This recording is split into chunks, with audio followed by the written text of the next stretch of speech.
Bagong low-pressure area na buo na sa loob ng Philippine Area of Responsibility, huling namataan sa layong 1,140 km silangan ng southeastern ng Luzon. Sa ngayon mababa ang tsansang maging bagyo ng low-pressure area na nasa loob ng PAR. Kung sakaling mabuo at maging ganap na bagyo ito ay tatawagan sa lokal name na Dante. Ang ika-4 na bagyo na mananalasa sa ating bansa, sa ngayon wala pa itong direktang magiging epekto sa ating bansa sa ngayon.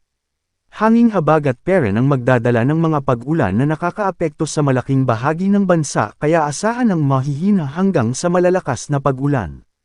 Base sa rainfall forecast ng Metro Weather posible ang light to moderate rains ngayong umaga pa lamang sa ilang bahagi Luzon, kasama ang Metro Manila. Panay, Samar Island. Pagsapit ng hapon uulanan na ang ibang panig ng Luzon, Visayas habang makakaasa ng maaliwalas na panahon ang malaking bahagi ng Mindanao.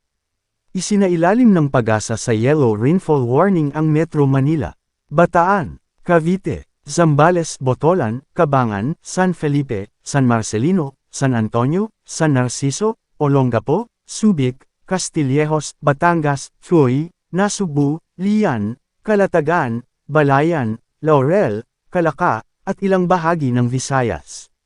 Southwest monsoon o habagat, nakakaapekto ito ngayon sa bansa.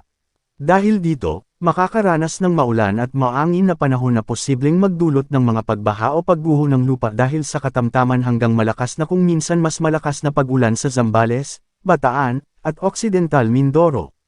Dahil din dito, makakaranas ng pabagso-bagsong ulan at hangin na posibleng magdulot ng mga pagbaha o pagguho ng lupa dahil sa katamtaman hanggang malakas na pag-ulan sa Metro Manila, Ilocos Region, Benguet, Tarlac, Pampanga, Bulacan, Cavite, Laguna, Batangas, Rizal, at Oriental Mindoro.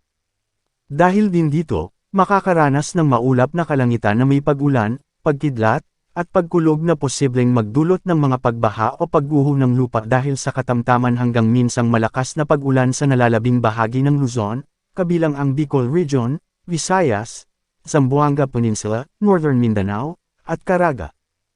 Samantala, ang nalalabing bahagi ng Mindanao ay makakaranas ng bahagyang maulap hanggang maulap na kalangitan na may posibleng pulu-pulong pag-ulan o pagkidlat at pagkulog na posibleng magdulot ng mga pagbaha o pagguho ng lupa sa tuwing severe thunderstorms.